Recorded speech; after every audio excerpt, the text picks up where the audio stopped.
الحمد لله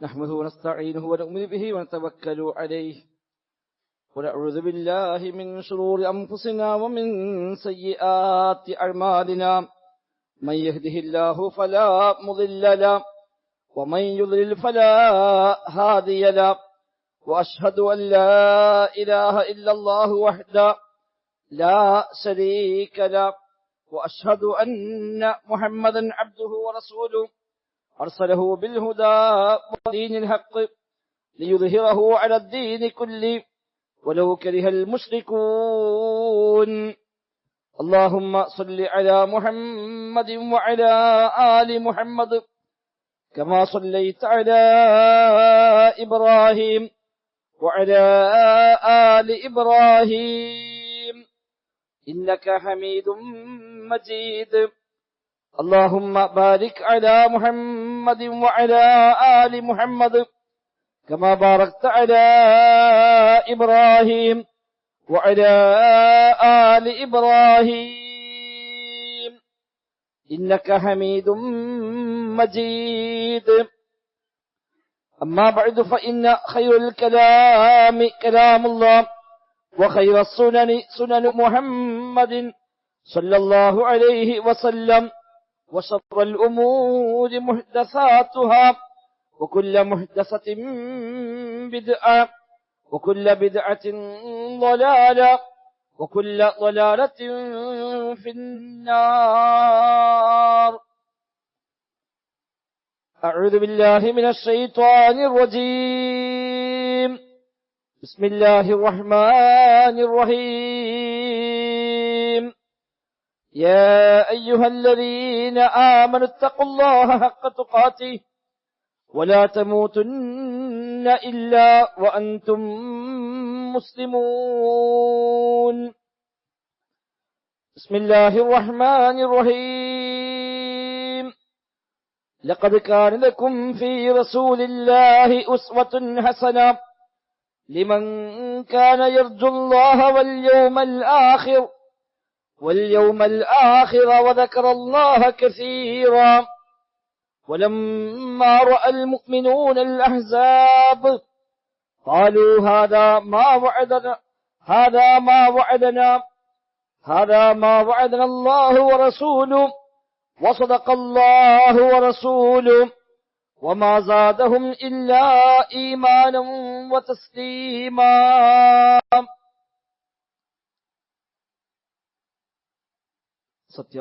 വിശ്വാസികൾ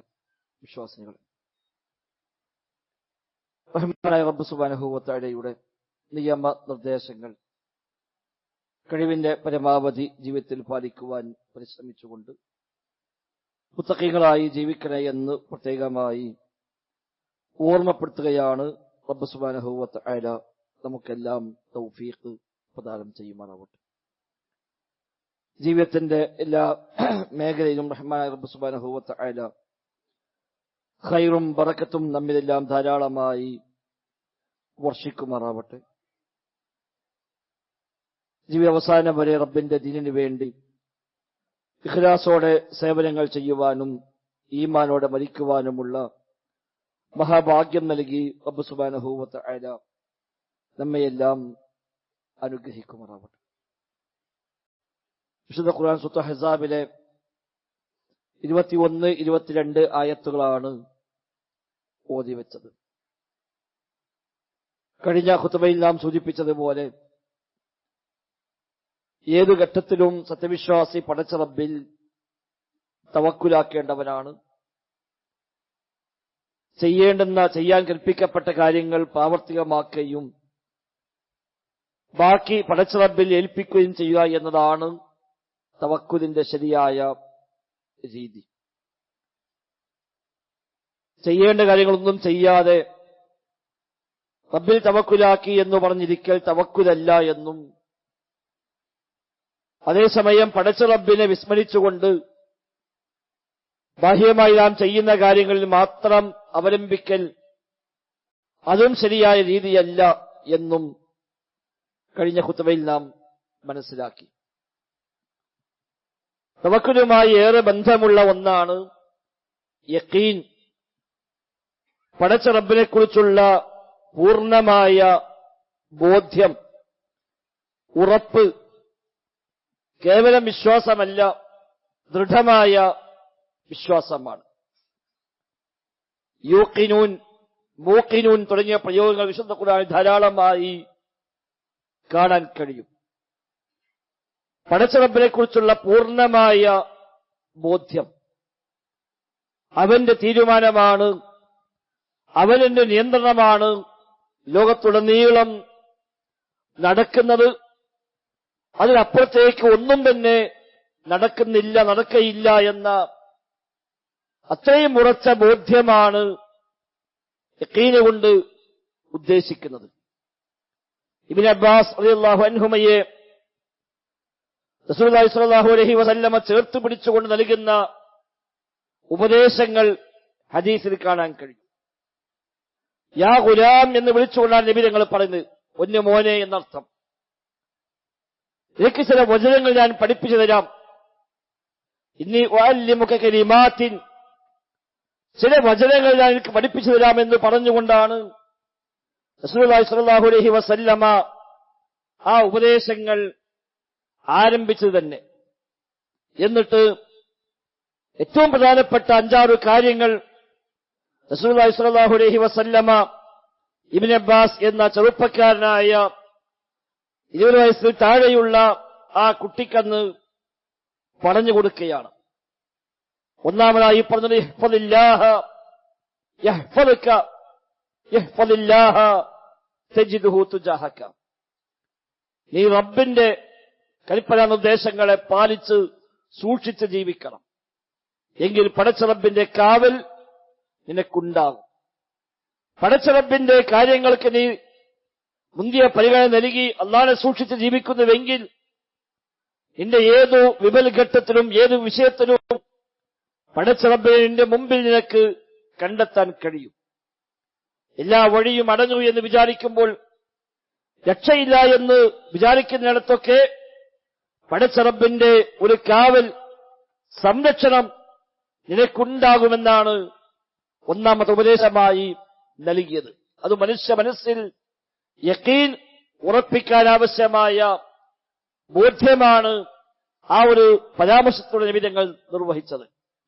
ഹദീസിന്റെ അവസാന ഭാഗവും തന്നെയാണ് ആവർത്തിച്ചു പറഞ്ഞു, നീ അറിയണം, എല്ലാവരും നിനക്കെതിരായി ഒരുമിച്ച് കൂടിയാലും ശരി, എല്ലാവരും സംഗമിച്ചു, എല്ലാവരും ഒരുമിച്ചുകൂടി നിനക്കൊരു ഉപകാരം ചെയ്യാൻ, ഒരു ഉപദ്രവം ചെയ്യാൻ അവരെല്ലാവരും ഒരുമിച്ച് കൂടിയാലും ശരി, ലം യൻഫഊക ഇല്ലാ മാ കതബല്ലാഹു ലക, പടച്ച റബ്ബ് കണക്കാക്കിയതല്ലാത്ത ഒരു ഉപകാരവും ചെയ്യാൻ അവർക്കാർക്കും സാധ്യമല്ല.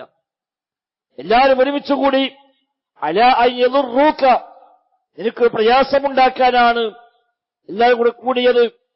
നിന്നെ പ്രയാസപ്പെടുത്താൻ, നിന്നെ പരാജയപ്പെടുത്താൻ, നിനക്ക് പാരവെക്കാൻ, നിന്റെ കാര്യങ്ങളിൽ അവരിടപെടാനാണ് അവർ തീരുമാനിച്ചത് എങ്കിൽ ലൻ യദുറൂക ബിശൈഇൻ, ഒരു ഉപദ്രവം ചെയ്യാൻ കഴിയുകയില്ല അല്ലാഹു തആല കണക്കാക്കിയതല്ലാതെ. എല്ലാം രേഖപ്പെടുത്തപ്പെട്ട കാര്യമാണ്. റുഫിഅത്തുൽ അഖ്ലാം വജുഫത്തിസ് സുഹുഫ്, എല്ലാം രേഖപ്പെട്ട് കഴിഞ്ഞു. ആ പേനകൾ ഉയർത്തപ്പെട്ട് കഴിഞ്ഞു, ഏടുകൾ ഉണങ്ങിക്കഴിഞ്ഞു. അത് പ്രകാരമല്ലാതെ ഇനി കാര്യങ്ങൾ നടക്കയില്ല എന്ന് റസൂലുള്ളാഹി സ്വല്ലല്ലാഹു അലൈഹി വസല്ലമ ഒരു ബോധ്യമുണ്ടാക്കി കൊടുക്കുകയാണ്. അതാണ് യഖീന്, അതാണ് ഉറപ്പ് എന്ന് പറയുന്നത്. ആ യഖീൻ വരുമ്പോഴാണ് തവക്കുലായി പുറത്തേക്ക് വരിക. പടച്ച റബ്ബിന്റെ തീരുമാനമാണ്, അവന്റെ ഖദാ ഖദറാണ്. എന്റെ എല്ലാ കാര്യത്തിലും പടച്ച റബ്ബിന്റെ പ്രവർത്തനമാണ്, അവന്റെ മശീഅത്താണ്, അവന്റെ ഹിക്മത്താണ് എല്ലാത്തിലും നടക്കുന്നത് എന്ന ബോധ്യമാണ് ഉണ്ടാവേണ്ടത്. ഫഅലുൽ ലിമാ യുരീദ്, ഉദ്ദേശിക്കുന്ന എല്ലാം ചെയ്യുന്നവനാണ് റബ്ബ് സുബ്ഹാനഹു വ തആല. വമാ തശാഊന ഇല്ലാ അൻ യശാ അല്ലാഹ്, നിങ്ങളുടെ ഉദ്ദേശം പോലും പടച്ച റബ്ബിന്റെ ഉദ്ദേശത്തിന്റെ അടിസ്ഥാനത്തിൽ മാത്രമാണ്. റബ്ബ് ഉദ്ദേശിക്കാതെ നിങ്ങൾക്ക് ഉദ്ദേശിക്കാൻ പോലും കഴിയില്ല. അങ്ങനെ എല്ലാം പടച്ച റബ്ബിന്റെ ഹിക്മത്താണ്, അവന്റെ ഇറാദത്താണ്, പടച്ച റബ്ബിന്റെ തീരുമാനവും ഉദ്ദേശവുമാണ് ലോകത്ത് നടക്കുന്നത്. അതെല്ലാം അല്ലാഹു തആല കൃത്യമായ തത്വമുണ്ട്, ഒരു ഹിക്മത്തുണ്ട്. ഹിക്മത്ത് പ്രകാരം അല്ലാതെ പടച്ച റബ്ബ് ഒന്നും ചെയ്യാറില്ല. കഴിഞ്ഞ ഖുതുബയിൽ നാം സൂചിപ്പിച്ചു. അത് നമ്മളൊക്കെ പലതും ഒരു ലക്ഷ്യവുമില്ലാതെ ചെയ്യുന്നവരാണ് എങ്കിൽ അല്ലാഹു സുബ്ഹാനഹു വ തആല ഒരു ഹിക്മത്തില്ലാതെ ഒന്നും പ്രവർത്തിക്കുകയില്ല. അതുകൊണ്ട് തന്നെ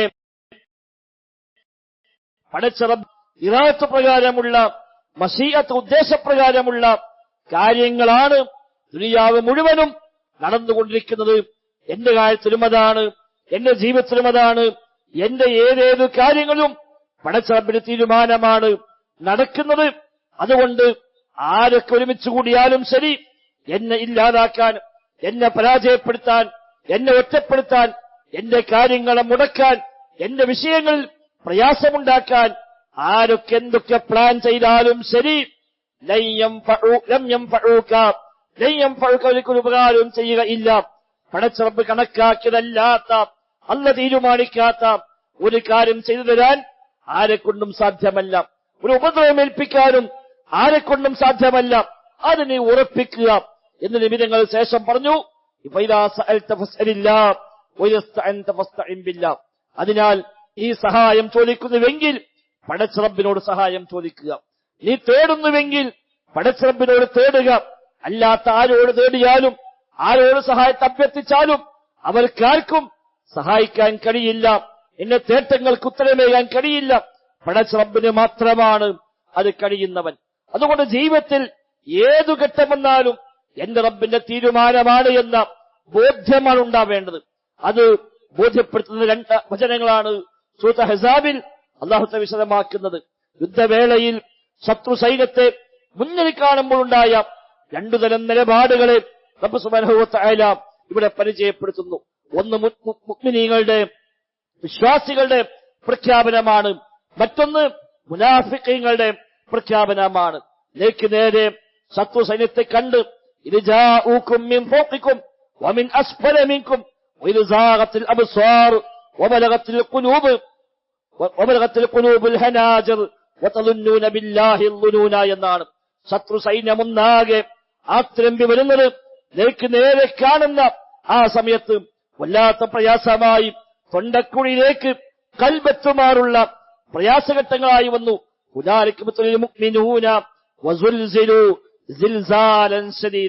വിശ്വാസികൾ കഠിനമായി പരീക്ഷിക്കപ്പെട്ടു, വിറപ്പിക്കപ്പെട്ടു. പലരും പലതരം വിചാരങ്ങൾ വെച്ചു പുലർത്തുന്ന ഘട്ടമുണ്ടായി എന്നാണ്. ആ സമയത്ത് കപടന്മാര്, വിശ്വാസമില്ലാത്ത കാപ്പറ്റമുള്ള ആളുകൾ, പടച്ച റബ്ബിനെ പറ്റി വിശ്വാസം ഉള്ളിലേക്ക് ഇറങ്ങിയിട്ടില്ലാത്ത, ബോധ്യമില്ലാത്ത, ബാഹ്യമായി മാത്രം വിശ്വാസിയാണെന്ന് പറഞ്ഞ് നടക്കുന്ന മുനാഫിഖുകൾ, അവർ പറഞ്ഞ വാക്ക് അല്ലാഹു തആല എടുത്തുദ്ധരിക്കുന്നു. വയഖൂലുൽ മുനാഫിഖൂന വല്ലദീന ഫീ ഖുലൂബിഹിം മറദുൻ മാ വഅദന അല്ലാഹു വറസൂലുഹു ഇല്ലാ ഗുറൂറ. മുനാഫിഖുകൾ, അതേപോലെ വല്ലദീന ഫീ ഖുലൂബിഹിം മറദുൻ, കൽബിൽ രോഗമുള്ള ആളുകൾ എന്നാണ്. ഈമാൻ ഉറച്ചിട്ടില്ലാത്ത, അല്ലാഹുവിനെ പറ്റി യഖീനില്ലാത്ത, ബോധ്യമില്ലാത്ത, പേരിന് മാത്രം മുസ്ലിമായി കൂടെ നടക്കുന്ന ആളുകൾ, അവരൊക്കെ പറഞ്ഞു മാ വഅദന അല്ലാഹു വറസൂലുഹു ഇല്ലാ ഗുറൂറ, അല്ലാഹുവും റസൂലും നമ്മോട് ചതിയാണ് ചെയ്തു പോയത് എന്ന് പറഞ്ഞു പോയി എന്നാണ്. അല്ലാഹ് സഹായിക്കുമെന്ന് പറഞ്ഞിട്ട്, പടച്ച റബ്ബിന് സഹായമുണ്ടെന്ന് പറഞ്ഞിട്ട് എന്തേ പണ്ടായത്? 10,000-കണക്കായ ശത്രു സൈന്യമൊന്നാകെ ആർത്തിച്ച് വരുന്നു. ഇതാണോ അല്ലാഹുവും റസൂലും നമ്മോട് വാഗ്ദാനം ചെയ്തത്? അവർ നമ്മോട് വാഗ്ദാനം ചെയ്ത് ചതിയായിരുന്നുവെന്ന് പറഞ്ഞു പോയി എന്നാണ്. മുനാഫിഖുകൾ പറഞ്ഞു, നബിയല്ലേ പറഞ്ഞത്, കിസ്റ കൈസർ വരെ നമ്മൾ അധികാരത്തിൽ വരും, അവിടേക്ക് ആധിപത്യമുണ്ടാകും, ആ പ്രദേശങ്ങളെല്ലാം ഇസ്ലാമിന്റെ കീഴിലേക്ക് വരുമെന്നല്ലേ പറഞ്ഞത്. ഇപ്പോഴിതാ നമ്മൾ ഇവിടെ വെച്ച് നശിപ്പിക്കപ്പെടുകയാണല്ലോ, എല്ലാം കഴിഞ്ഞല്ലോ, നബി നമ്മെ പറ്റിച്ചുപോയി, അല്ല നമ്മളെ പറ്റിച്ചുപോയി എന്ന് മുനാഫിഖീങ്ങൾ പറഞ്ഞുവെന്നാണ് റബ്ബ് സുബ്ഹാനഹു വ തആല എടുത്തു പറയുന്നത്. മാത്രവുമല്ല, ചിലരൊക്കെ പറഞ്ഞു നമുക്ക് മെല്ലെ മടങ്ങിപ്പോകാം, യുദ്ധം ചെയ്യാനൊന്നും കഴിയില്ല, വലിയ സൈന്യമാണ്, നമ്മെക്കൊണ്ട് ശേഷിയില്ല, അതൊന്നും കൈകാര്യം ചെയ്യാൻ മാത്രം നമുക്ക് പറ്റിയതല്ല, അതുകൊണ്ട് മടങ്ങിപ്പോകാൻ നമുക്ക് എന്ന് പറഞ്ഞു. ഇത് കാലത്തോ ഇഫത്തും മിൻഹും യാ അഹ്ല യസ്രിബ ലാ മുഖാമ ലക്കും ഫർജിഉ, മടങ്ങിപ്പോയിക്കൊള്ളുക എന്ന് പറയുകയും, ചിലർക്ക് സ്വകാര്യത്തിൽ നബിയെ വന്ന് കണ്ട്, നബിയെ ചില പ്രയാസമുണ്ട്, ബുദ്ധിമുട്ടുണ്ട്, വീട്ടിലൊക്കെ പ്രയാസമാണ്, ഞാൻ പോയിക്കോട്ടെ എന്ന് ചോദിച്ച് അനുവാദം വാങ്ങിപ്പോകാൻ പോലും ശ്രമിച്ച ആളുകൾ ഉണ്ട് എന്ന് അല്ലാഹു തആല എടുത്തു പറയുന്നു. അതേസമയം അതേ സൈന്യത്തെ കാണുമ്പോൾ വിശ്വാസികളുടെ നിലപാടല്ല. അപ്പുറത്ത് പറഞ്ഞു വലമ്മാ അൽ മുഅ്മിനൂന അഹ്സാബ ഖാലു ഹാദാ മാ വഅദനല്ലാഹു വറസൂലുഹു വസദഖല്ലാഹു വറസൂലുഹു.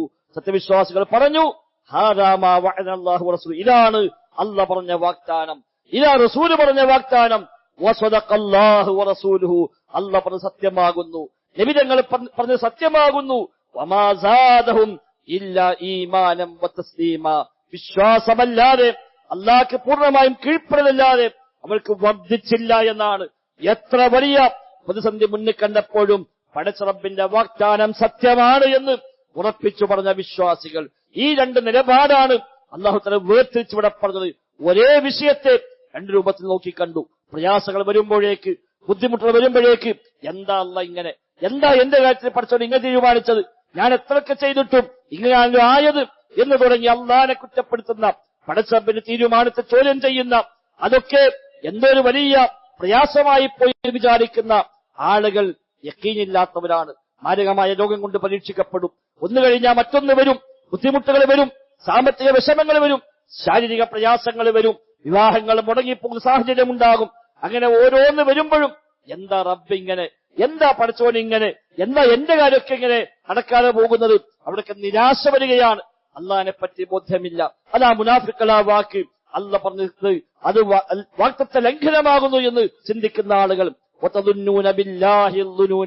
അള്ളാഹിനെ പറ്റി വ്യത്യസ്തമായ വിചാരങ്ങൾ, തെറ്റായ വിചാരങ്ങൾ, ദുഷിച്ച തെറ്റായ ധാരണകൾ പടച്ച റബ്ബിനെ പറ്റി വെച്ചു പുലർത്തുന്ന ആളുകളെയാണ് കപടന്മാരുടെ സ്വഭാവമായി അല്ലാഹു തആല പരിചയപ്പെടുത്തി. നേരെമറിച്ച് എന്തു വന്നാലും ശരി, എന്റെ റബ്ബനോട് എന്താണോ കണക്കാക്കിയത്, എന്റെ റബ്ബ് എനിക്ക് എന്താണോ വാഗ്ദാനം ചെയ്തത്, അത് ഉണ്ടാകുമെന്ന ആ ബോധ്യമാണ്. അതാണ് ഖദാ ഖദറിലെ വിശ്വാസം, അതാണ് യഖീൻ. വബിൽ ആഖിറതി ഹും യൂഖിനൂൻ എന്ന് പറഞ്ഞ യഖീനുള്ള ആളുകൾ, പടച്ച റബ്ബിനെ കുറിച്ച് യഖീനുള്ള ആളുകൾ. അല്ലാഹും റസൂലും ഒരു കാര്യം പറഞ്ഞാൽ പിന്നൊന്നും ആലോചിക്കാനില്ല. ഒരു കാര്യം വിശുദ്ധ ഖുർആനിലുണ്ട്, പ്രവാചക അധ്യാപനങ്ങളുണ്ട് എന്ന് ബോധ്യമായി കഴിഞ്ഞാൽ അത് സത്യമാണ്. എനിക്കെങ്ങനെ തിരിച്ചു ബോധ്യപ്പെട്ടാലും ശരി, തിരിച്ചനുഭവപ്പെട്ടാലും ശരി, അല്ലാഹ് പറഞ്ഞതാണ് ശരി, അത് സംഭവിക്കുക തന്നെ ചെയ്യുമെന്ന ആ ബോധ്യമാണ്. കിസ്റയും കൈസറിനെയും നിങ്ങൾ അധീനപ്പെടുത്തുമെന്ന് നബി തങ്ങൾ പറഞ്ഞപ്പോഴാണ് ഇവിടെ ഒന്നാകെ വലയം ചെയ്യപ്പെട്ട് മദീനക്കാരെ നാശമായി എന്ന് പലരും പറഞ്ഞപ്പോ മുനാഫിക്കുകൾ പറഞ്ഞ് കണ്ടോ, മുഹമ്മദ് നബി പറഞ്ഞു കിസ്റ കൈസറിനെ നമ്മൾ കീഴ്പ്പെടുത്തുന്നത്, ഇപ്പൊ നമ്മൾ തന്നെ നശിക്കാൻ പോവുകയാണ് എന്ന രൂപത്തിന് നബി തങ്ങളുടെ ആ വാക്കുകളെ പോലും പരിഹസിക്കുന്ന സാഹചര്യം ഉണ്ടായി. വിശ്വാസികൾ അത് ബോധ്യമായി എടുത്തു. അവസാനം അതാ ഉണ്ടായത്, കിസ്റ കൈസറിനെ പരാജയപ്പെടുത്തി. അന്നത്തെ വലിയ റോമ സാമ്രാജ്യമൊക്കെ ഇസ്ലാമിന് കീഴിലേക്ക് വന്നു. പിന്നീട് അള്ളാഹു പറഞ്ഞ വാഗ്ദാനം യാഥാർത്ഥ്യമാവുകയാണ് ചെയ്തത്. ഒരുപക്ഷെ കാത്തിരിക്കേണ്ടി വന്നേക്കാം, ഒരുപക്ഷെ തൽക്കാലം ബോധ്യപ്പെട്ടില്ല എന്ന് വന്നേക്കാം, തൽക്കാലം ചില പരീക്ഷകൾ വന്നേക്കാം, പക്ഷേ എപ്പോഴും സഹായമുണ്ടാവുക. ഇന്നമൻ നസ്റു മഅസ് സബ്ർ വൽ ഫറജു മഅൽ കർബ് എന്നാണ്. ക്ഷമയോടൊപ്പമാണ് സഹായമുണ്ടാവുക, പ്രയാസമുണ്ടായിട്ടാണ് ആശ്വാസമുണ്ടാവുക.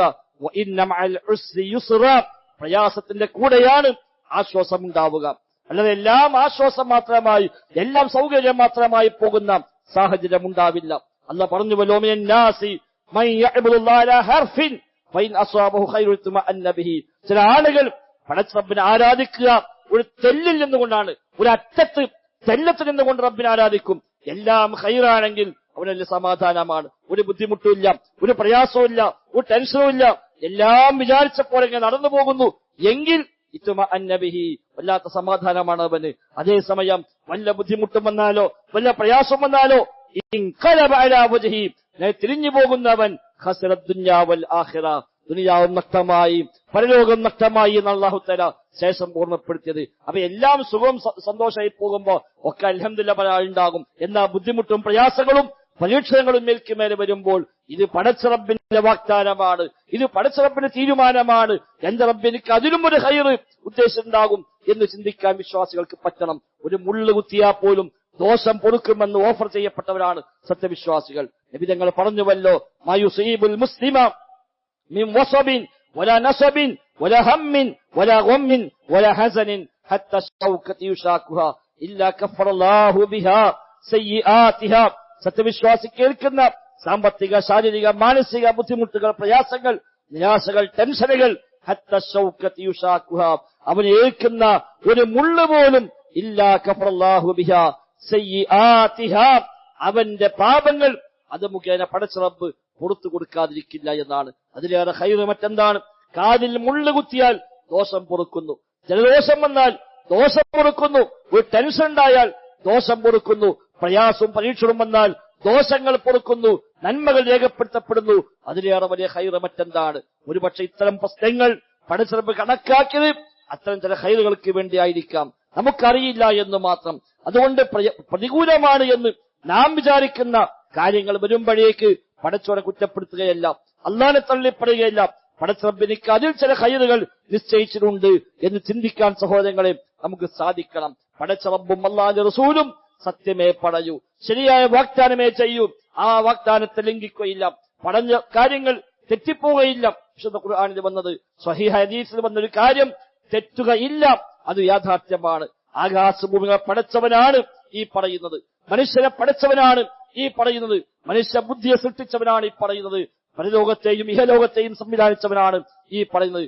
അവനാണ് വഹയിറക്കുന്നത്, ഭാവി ഭൂതവർത്തമാനങ്ങൾ ഒരുപോലെ അറിയുന്നവനാണ്, അത് സംവിധാനിച്ചവനാണ് ഈ പറയുന്നത്. എങ്കിൽ അവൻ പറഞ്ഞൊരു കാര്യം അതിങ്ങനെ തെറ്റായി മാറും. നമുക്കൊരു പക്ഷെ ആപേക്ഷികമായി തൽക്കാലം അത് ബോധ്യപ്പെട്ടില്ലായിരിക്കാം, അതിനെതിരായ പക്ഷെ തൽക്കാലം തോന്നിയേക്കാം. താൽക്കാലികം മാത്രമാണ്. നമ്മുടെ തോന്നലുകൾക്കെല്ലാം, നമ്മുടെ അനുഭവങ്ങൾക്കെല്ലാം, നമ്മുടെ ആ നിലക്കുള്ള ചിന്തകൾക്കെല്ലാം തെറ്റുപറ്റാത്തത് പടച്ച റബ്ബിന്റെ വചനങ്ങൾക്കാണ്, വഹ്യികൾക്കാണ് തെറ്റുപറ്റാത്തത്. അതുകൊണ്ട് ആ പ്രമാണങ്ങൾ എന്ത് സ്ഥിരപ്പെട്ടുവോ അത് സ്വീകരിക്കാൻ, അതാണ് ശരിയെന്ന് ബോധ്യപ്പെടുത്താൻ നമ്മുടെ മനസ്സിന് സാധിക്കണം. റബ്ബിലേക്ക് പൂർണ്ണമായും മനസ്സുകൊണ്ട് മടങ്ങാൻ പറ്റണം.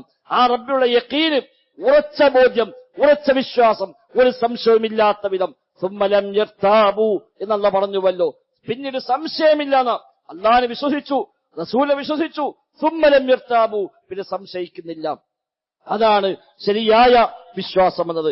ആ നിലക്കുള്ള വിശ്വാസികളായി മാറാൻ പരിശ്രമിക്കാം. റബ്ബ് സുബ്ഹാനഹു വ തആല തൗഫീഖ് പ്രദാനം ചെയ്യുമാറാവട്ടെ.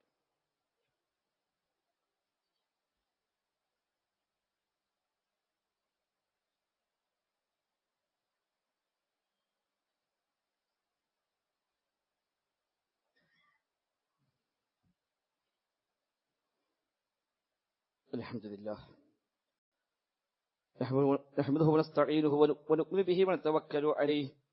اللهم صل على محمد وعلى آل محمد كما صليت على إبراهيم وعلى آل إبراهيم إنك حميد مجيد. സഹോദരങ്ങളെ, സഹോദരിമാരെ, റഹ്മാനായ റബ്ബ് സുബ്ഹാനഹു വ തആലയുടെ നിയമ നിർദ്ദേശങ്ങൾ കഴിവിന്റെ പരമാവധി ജീവിതത്തിൽ പാലിക്കാൻ പരിശ്രമിച്ചുകൊണ്ട് മുത്തഖീങ്ങളായി ജീവിക്കണേ എന്ന് ഒരിക്കൽ കൂടെ ആവർത്തിച്ച് ഓർമ്മപ്പെടുത്തുകയാണ്. റബ്ബ് സുബ്ഹാനഹു വ തആല നമുക്കെല്ലാം തൗഫീഖ് പ്രദാനം ചെയ്യുമാറാവട്ടെ.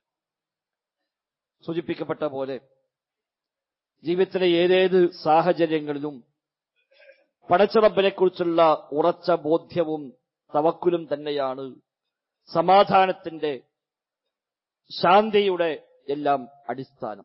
അലാ ബിദിക്രില്ലാഹി തത്മഇന്നുൽ ഖുലൂബ് എന്നാണ്. പടച്ച റബ്ബിനെ കുറിച്ചുള്ള സ്മരണ കൊണ്ട് മാത്രമാണ് കൽബുകൾക്ക് സമാധാനമുണ്ടാവുക. യഥാർത്ഥത്തിൽ ഖലാഖ് എന്നുള്ള വിശ്വാസം എന്നത് മനുഷ്യൻ നൽകുന്ന സമാധാനം ചെറുതൊന്നുമല്ല. എന്തു സംഭവിച്ചാലും അതൊക്കെ റബ്ബിന്റെ തീരുമാനമാണ്, അവന്റെ നിശ്ചയമാണ് എന്ന ഉറപ്പുണ്ടെങ്കിൽ പിന്നെ അവന് നിരാശപ്പെടുന്ന പ്രശ്നമില്ല. കിട്ടിയതിൽ മതിമറന്ന് സന്തോഷിക്കുകയുമില്ല, നഷ്ടപ്പെട്ടതിലൊട്ട് നിരാശ ഉണ്ടാവുകയുമില്ല. ഷമാലുക്കളായി അള്ളാഹു പരിചയപ്പെടുത്തിയത് അത്തരക്കാരെയാണ്. അല്ലദീന ഇദാ അസ്വാബത്തുഹും മുസീബ ഖാലു ഇന്നാ ലില്ലാഹി വ ഇന്നാ ഇലൈഹി റാജിഊൻ.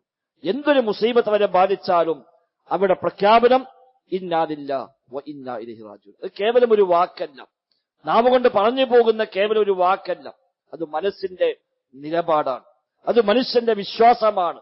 എന്തു വന്നാലും, എത്ര വലിയ വേണ്ടപ്പെട്ട ആളുകൾ മരിച്ചുവെന്ന് കേട്ടാലും, വർഷങ്ങളായി അധ്വാനിച്ചുണ്ടാക്കിയ സമ്പാദ്യം മുഴുവനും നിമിഷ നേരം കൊണ്ട് തകർന്നടിഞ്ഞു എന്ന വാർത്ത കേട്ടാലും സത്യവിശ്വാസി അറ്റാക്കായി മരിക്കുന്ന പ്രശ്നം ഉണ്ടാവില്ല. അവനെ സംബന്ധിച്ച് ഇന്നാ ലില്ലാഹി വ ഇന്നാ ഇലൈഹി റാജിഊൻ, എല്ലാം അല്ലാഹുള്ളവരാണ്, നമ്മളൊക്കെ പഠിച്ചോനുള്ളതാണ്, ആ റബ്ബിലേക്ക് മടങ്ങേണ്ടവരാണ്. ഇതൊരു ബോധ്യമാണ്. എത്ര വലിയ സമ്പാദ്യത്തിന്റെ ഉടമയാണെങ്കിലും ഇന്നല്ലെങ്കിൽ നാളെ അതിവിടെ ഒഴിവാക്കി പോകേണ്ടവരാണ് നമ്മളൊക്കെ. എങ്കിൽ അതൊന്നാകെ തകർന്നത് കേട്ടാൽ അൽഹംദുലില്ലാഹ്. നബി തങ്ങൾ പറയുമായിരുന്നു, എന്ത് ബാധിച്ചാലും അൽഹംദുലില്ലാഹി അലാ കുല്ലി ഹാൽ, ഏതവസ്ഥയിലും അൽഹംദുലില്ലാഹ്, എല്ലാത്തിനും അൽഹംദുലില്ലാഹ്. പടച്ചോന്റെ തീരുമാനം, അവന്റെ നിശ്ചയം, അതാണ് നടക്കുന്നത്. ഇതിനേക്കാളേറെ സമാധാനം കിട്ടാനുള്ള വഴി എന്താ? ഇത് മാറ്റിവെച്ചിട്ട് നമ്മുടെ പരിശ്രമങ്ങളും നമ്മുടെ അധ്വാനങ്ങളും അതിലെല്ലാം അവലംബിച്ച് അതുകൊണ്ട് ഒരു സമാധാനം ഉണ്ടാക്കാൻ പറ്റുമെന്ന് വിചാരിച്ചാൽ അത് നടക്കുന്ന കാര്യമല്ല. പലപ്പോഴും ഭൗതികമായ സാഹചര്യങ്ങൾ അവയുമായി ബന്ധപ്പെടുമ്പോൾ തോന്നും, ഇതും കൂടെ ആയാൽ എന്റെ എല്ലാ പ്രശ്നവും തീരും. ഇല്ല, അതാകുമ്പോൾ വേറെ പ്രശ്നങ്ങൾ വരും. വീടില്ലാത്തവൻ വിചാരിക്കും, ഒരു വീടായി കിട്ടിയാൽ ബാക്കി ഒന്നുമില്ലെങ്കിലും കുഴപ്പമില്ല. എത്ര കാലമായി വാടകയ്ക്ക് താമസിക്കുന്നു, എത്ര കാലമായി ഇങ്ങനെ പ്രയാസപ്പെടും, സ്വന്തമായി വീടില്ലാതെ. ആ ഒരു വീടായി കിട്ടിയാൽ ബാക്കി ഒന്നും വേണ്ട എന്ന് വിചാരിക്കുന്ന ആളുകളുണ്ട്. പക്ഷെ ഒരു വീട്ടിൽ കിടക്കാൻ സൗകര്യമുണ്ടായിട്ട് സമാധാനമില്ലാത്ത എത്ര മനുഷ്യന്മാരപ്പുറത്തുണ്ട്. വലിയ വലിയ പടുകൂറ്റൻ കൊട്ടാരങ്ങൾ അവർക്കുണ്ട്, ഓരോരുത്തർക്കും സെപ്പറേറ്റ് റൂമുണ്ട്, എല്ലാ സൗകര്യമുണ്ട്. പക്ഷെ വീട്ടുകാർ ചെല്ലാൻ മനസ്സമ്മതിക്കുന്നില്ല, ഒരു സമാധാനവും ഇല്ല. പുറത്തേക്ക് ഇറങ്ങിയാൽ സമാധാനമുണ്ട്, വീട്ടിലേക്ക് എത്തുമ്പോഴേക്കും ഒരു സമാധാനം നഷ്ടപ്പെടുന്ന മനുഷ്യന്മാർ എത്ര ഉണ്ട്. ജോലിയില്ലാതെ പ്രയാസപ്പെടുന്ന ആളുകൾ വിചാരിക്കും, ഒരു ജോലി കിട്ടിയാൽ പിന്നെ ഒന്നുണ്ട് ഇല്ല, ഒരു പ്രയാസം ഉണ്ടായിരുന്നില്ല, ഒരു ജോലി ആയി കിട്ടിയാൽ മതി. അതിനുവേണ്ടി കൊല്ലങ്ങളായി സ്വപ്നങ്ങൾ നടക്കുന്ന മനുഷ്യന്മാർ. പല ആളുകൾക്കും പ്രയാസം അവർ കിട്ടിയ ജോലിയാണ്. ജോലി ഭാരം കൊണ്ട് ആത്മഹത്യയിലെ മനുഷ്യന്മാരെ കഥകൾ നമ്മൾ കേൾക്കുന്നു. ജോലി കൊണ്ട് കുടുങ്ങിയ ആളുകൾ, ഒന്നിനും സ്വസ്ഥല്ല, ഒന്നിനും സമാധാനമല്ല, ആകെ ഇടങ്ങാറായിപ്പോയി എന്ന് വിചാരിക്കുന്ന മനുഷ്യന്മാരില്ല. മക്കളില്ലാത്തവർക്ക് അതാണ് പ്രയാസമെങ്കിൽ ശരിക്കും മക്കളെ കൊണ്ടാണ് എല്ലാ പരീക്ഷണവും ഉണ്ടാവുക. ആ മക്കളെ കൊണ്ട് കുടുങ്ങിയ മനുഷ്യന്മാർ പുറത്തേക്ക് ഇറങ്ങാൻ വയ്യ, ആളുകളെ ഫേസ് ചെയ്യാൻ വയ്യ, മക്കളെ കൊണ്ട് വഷളാക്കപ്പെട്ട മനുഷ്യന്മാർ എത്രയുണ്ട്. അപ്പൊ സഹോദരൻ, നമുക്കുണ്ടാകുന്ന സൗകര്യങ്ങളും നമ്മുടേതായ പരിശ്രമങ്ങളും അതുകൊണ്ട് എല്ലാം കിട്ടുമെന്ന് വിചാരിച്ചാൽ അത് ആകുന്ന കാര്യമില്ല. പടച്ച റബ്ബാണ് എല്ലാം നൽകുന്നവൻ, അല്ലാഹുവാണ് എല്ലാം നിശ്ചയിക്കുന്നവൻ. ആ റബ്ബിലേക്ക് മനസ്സുകൊണ്ടടുക്കുക, പടച്ച റബ്ബിൽ തവക്കുലാക്കുക, അല്ലാഹ് മതി എന്ന ബോധ്യമുണ്ടാവുക, ആ റബ്ബിനോട് ഖൈറിനെ ചോദിക്കുക. അതിലാണ് സത്യവിശ്വാസിക്ക് സമാധാനമുള്ളത്. അപ്പൊ ഏത് പ്രശ്നം വന്നാലും, എന്ത് പ്രയാസം വന്നാലും, എത്ര സന്തോഷം വന്നാലും എല്ലാം റബ്ബിനെ ഓർത്തുകൊണ്ട് അവൻ കൈകാര്യം ചെയ്യുകയുള്ളൂ. നബി തങ്ങൾ പറഞ്ഞു, അജബല്ലി അംരിൽ മുഅ്മിൻ ഇന്ന അംറഹു കുല്ലഹു ലഹു ഖൈർ. സത്യവിശ്വാസിയുടെ കാര്യം വല്ലാത്ത അത്ഭുതമാണ്, മുഅ്മിന്റെ കാര്യം വല്ലാത്ത അത്ഭുതമാണ്. കാരണം അവന്റെ മുഴുവൻ കാര്യവും ഖൈറാണ്. വലൈസ ദാലിക ലിഅഹദിൻ ഇല്ലാ ലിൽ മുഅ്മിൻ. സത്യവിശ്വാസിക്കല്ലാതെ മറ്റാർക്കും ആ സാഹചര്യം ഇല്ലതാനും എന്ന് നബി ഞങ്ങൾ വിശദീകരിച്ചു. ഇദാ അസ്വാബതുഹു സറാഉ ശകറ ഫകാന ഖൈറൻ വഇദാ അസ്വാബതുഹു ളറാഉ സബറ ഫകാന ഖൈറൻ ലഹു. അവന് സന്തോഷം വന്നാൽ ശകറ, ശുക്ർ കാണിക്കുന്നു, അതവന് ഖൈറാണ്. പ്രയാസങ്ങൾ വന്നാൽ സ്വബറ, ക്ഷമിക്കുന്നു, അതും അവന് ഖൈറാണ്. പ്രയാസം വന്നു, ബുദ്ധിമുട്ട് വന്നു, പരീക്ഷണം വന്നു, കഷ്ടപ്പാട് വന്നു, രോഗം വന്നു, അൽഹംദുലില്ലാഹ്, അതും ക്ഷമയാണ്. അതിലവന് വല്ലാത്ത നിരാശൊന്നും ഉണ്ടാവില്ല, അതിൽ അള്ളാഹിനെ കുറ്റപ്പെടുത്തൂല, അതിലവന് ആകെ ടെൻഷനാവൂല, അതിനും ക്ഷമിക്കുന്നു. അല്ല, വലിയ സന്തോഷമാണ്, ഇഷ്ടംപോലെ എല്ലാം നടക്കുന്നു, എല്ലാ സൗകര്യമുണ്ട്, സാമ്പത്തികമായി ബുദ്ധിമുട്ടില്ല, ഒരു പ്രയാസവുമില്ല, എല്ലാം റാഹത്താണ്, അൽഹംദുലില്ലാഹ്, അള്ളാഹിനെ മറന്നില്ല. അല്ലാത്തവനോ കാര്യങ്ങൾ നടക്കുമ്പോഴേക്ക് അള്ളാഹിനെ മറന്ന് ധിക്കാരിയായി പോകുന്നു. കാര്യങ്ങൾ മുടങ്ങുമ്പോൾ നിരാശപ്പെട്ട് ആ നിലക്ക് അവൻ വഴിപിഴച്ചു പോകുന്നു. വിശ്വാസി അങ്ങനെയല്ല. അജബല്ലി അംരിൽ മുഅ്മിൻ, മുഅ്മിന്റെ കാര്യം വല്ലാത്ത അത്ഭുതം തന്നെ എന്ന് ഹബീബായ മുഹമ്മദ് മുസ്തഫ സല്ലല്ലാഹു അലൈഹി വസല്ലം. ആ ഒരു നിലവാരത്തേക്ക് സഹോദരന്മാരെ നമുക്ക് എത്താൻ പറ്റണം. ജീവിതത്തിൽ ആ ഒരു സമാധാനം അടഞ്ഞ ഒരു അവസ്ഥ, അതാ ഈമാൻ. അമ്ന് എന്ന പദത്തിൽ നിന്നാണ് ഈമാൻ എന്ന പദം ഉണ്ടാകുന്നത്. അമ്ൻ എന്നാൽ നിർഭയത്വം എന്നാണ്.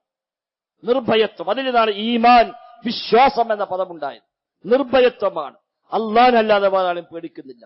പടച്ചോനെ മാത്രമേ ഭയമുള്ളൂ, റബ്ബിനെ മാത്രമേ പ്രതീക്ഷയുള്ളൂ, റബ്ബിലേക്ക് മാത്രമേ എല്ലാം സമർപ്പിക്കുന്നുള്ളൂ. മറ്റൊരാളെയും പേടിയില്ല, മറ്റൊന്നും ഭയമില്ല, ഏതിനെയും അവലംബിക്കുന്നില്ല, ഏതിനെയും ആശ്രയിക്കുന്നില്ല. അവന്റെ ആശ്രയം പടച്ച റബ്ബ് മാത്രം. ഇദാ സഅൽത ഫസ്അലില്ലാഹ്, നീ ചോദിക്കുന്നുവെങ്കിൽ അല്ലാഹുവിനോട് ചോദിച്ചോ. ഇദാ സ്തഅൻത ഫസ്തഇൻ ബില്ലാഹ്, സഹായം ചോദിക്കുന്നുവെങ്കിൽ പടച്ച റബ്ബിൽ നീ സഹായം തേടിക്കോ. ആ റബ്ബിനല്ലാതെ എന്നെ സഹായിക്കാൻ കഴിയില്ല. മറ്റാര് സഹായിക്കുന്നു പറഞ്ഞാലും ശരി, ആരും സഹായിക്കില്ല. അമ്പിയാക്കളോ ഔലിയാക്കളോ മരിച്ചവരോ അല്ലാത്തവരോ മലക്കുകളോ ജിന്നുകളോ പടപ്പുകളോ ആരും തന്നെ മനുഷ്യരെ സഹായിക്കാൻ കഴിയുന്നവരല്ല. അങ്ങനെ ഒരാളിൽ നിന്നും ഒരു സഹായം പ്രതീക്ഷിക്കേണ്ടതില്ല. ആർക്കും ഒന്നും ചെയ്യാൻ കഴിയില്ല. പടച്ചറബ് എന്താണോ കണക്കാക്കിയത്, എങ്ങനെയാണോ കണക്കാക്കിയത്, ആ കാര്യം അങ്ങനെ നടക്കുന്നുവെന്നല്ലാതെ അതിനപ്പുറത്തേക്ക് അതിനെ മറികടന്ന് നമ്മൾ ജീവിക്കാനും കഴിയില്ല, നടത്താനും കഴിയില്ല. അല്ലാഹുമ്മ, പടച്ചറബിനോട് എല്ലാ ദിവസവും നിസ്കാരശേഷം നമ്മൾ പറയുന്ന വാക്കാണ് ലാ മാനിഅ ലിമാ അഅ്തൈത വലാ മുഅ്തിയ ലിമാ മനഅത. അല്ലാഹുവേ, നീ നൽകിയാൽ തടയുന്നവനില്ല, നീ തടഞ്ഞാൽ നൽകുന്നവനുമില്ല. അതൊരു ബോധ്യമായി കഴിഞ്ഞാൽ പിന്നെ ഇവിടെ നിരാശ ഉണ്ടാവുക. അല്ലെങ്കിൽ മക്കളെ വിവാഹം അന്വേഷിക്കുന്ന ഒരുപാട് ആളുകൾ വരുന്നു, ഒരുപാട് കേസുകൾ വരുന്നു, ഒന്നും ശരിയാകുന്നില്ല. ഇതിങ്ങനെ ശരിയായി എന്ന് വിചാരിക്കുമ്പോഴേക്ക് പിന്നെയും കാണാൻ തുടങ്ങിപ്പോകും. അതൊക്കെ അവന് സമയം നിരാശയില്ല. എന്റെ റബ്ബ് കണക്കാക്കിയ സമയമായിട്ടില്ല, എന്റെ റബ്ബ് നിശ്ചയിച്ച ആ വരൻ എത്തിയിട്ടില്ല. അതെത്തുമ്പോ ശരിയാവും. അതിനു മുമ്പ് ആര് വിചാരിച്ചാൽ നടത്താനും കഴിയില്ല, അതിനപ്പുറത്തേക്ക് ആര് വിചാരിച്ചാലും മുടക്കാനും കഴിയില്ല. അങ്ങനെ വന്നാൽ പിന്നെ ടെൻഷനില്ല. അല്ലെങ്കിൽ പിന്നെ അയാൾ മുടക്കാണ്, ഇയാൾ മുടക്കാണ്, മറ്റോ മുടക്കാണ്. അതൊന്നും ആര് മുടക്കാനും മുടങ്ങൂല. അല്ല കണക്കാക്കി. ആര് നടത്താൻ തീരുമാനിച്ചാലും നടക്കുകയുമില്ല, പടച്ച റബ്ബ് കണക്കാക്കാതെ. ഏത് രംഗത്തും അങ്ങനെ തന്നെയാണ്. അതുകൊണ്ട് റബ്ബിൽ തവക്കുലാക്കുക. റബ്ബ് അനുവദിച്ച, റബ്ബ് ആവശ്യപ്പെട്ട നിമിത്തങ്ങളെ, സംവിധാനങ്ങളെ, വ്യവസ്ഥകളെ ഉപയോഗപ്പെടുത്തുക. അതാണ് വിശ്വാസം ചെയ്യേണ്ടത്. അസ്ബാബുകളെ സ്വീകരിക്കുക, റബ്ബിൽ തവക്കുലാക്കുക. പഠിച്ചെന്താണോ ചെയ്യാൻ പറഞ്ഞു അത് ചെയ്യാം. രോഗം വന്നാൽ ചികിത്സിക്കാൻ പറഞ്ഞു ചികിത്സിക്കുക. ചികിത്സ കൊണ്ട് മാത്രം മാറുമോ? ഇല്ല. പഠിച്ച റബ്ബാണ് ശിഫ നൽകുന്ന ഷാഫി. അത് റബ്ബിനോട് ദുആ ചെയ്യുക. പഠിച്ചോൻ തന്നെ പറഞ്ഞു നിങ്ങൾ ചികിത്സിക്കണം, അത് ചെയ്യാം. പരിശ്രമിക്കണം, അധ്വാനിക്കണം, ജോലി ചെയ്യണം, അതൊക്കെ അല്ലാഹ് ആവശ്യപ്പെട്ടു, അത് ചെയ്യുന്നു. അതിനപ്പുറമുള്ളത് പടച്ച റബ്ബിലേക്ക് വിടുന്നു. അതാണ് തവക്കുൽ. ആ നിലക്കുള്ള യഖീനുള്ളവരായി, ശരിയായ തവക്കുലുള്ളവരായി ജീവിക്കാൻ പരിശ്രമിക്കുക. റബ്ബ് സുബ്ഹാനഹു വ തആല എല്ലാ അർത്ഥത്തിലുമുള്ള ഖൈറും ബറക്കത്തും നൽകി നമ്മെ എല്ലാം അനുഗ്രഹിക്കുമാറാവട്ടെ. വിശുദ്ധ ഖുർആന്റെ പഠനത്തിലൂടെ, ഹദീസുകളുടെ പഠനത്തിലൂടെ, മുൻഗാമികളായ അഹ്ലുസുന്നയുടെ പണ്ഡിതന്മാരുടെ ജീവചരിത്രം പഠിക്കുന്നതോടൊക്കെ ഈ യഖീൻ വർദ്ധിപ്പിക്കാൻ തീർച്ചയായും നമുക്ക് സാധിക്കും. അത്തരം വഴികൾ കൂടി നാം ഉപയോഗപ്പെടുത്തുക. റബ്ബ് സുബ്ഹാനഹു വ തആല ഖൈറും ബറക്കത്തും നൽകി നമ്മയെല്ലാം അനുഗ്രഹിക്കുമാറാവട്ടെ. അല്ലാഹുമ്മ റബ്ബനാ ആതിനാ ഫിദ്ദുനിയ ഹസന വഫിൽ ആഖിറതി ഹസന വഖിനാ അദാബന്നാർ. اللهم اغفر للمؤمنين والمؤمنات والمسلمين والمسلمات الأحياء منهم والأموات إنك مجيب الدعوات وقاضي الحاجات. ربنا اصرف عنا عذاب جهنم إن عذابها كان غراما إنها ساءت مستقرا ومقاما. اللهم ربنا تقبل منا، ربنا تقبل منا، ربنا تقبل منا إنك أنت السميع العليم وتب علينا إنك أنت التواب الرحيم. وصلى الله وسلم على محمد وآله وصحبه أجمعين والحمد لله.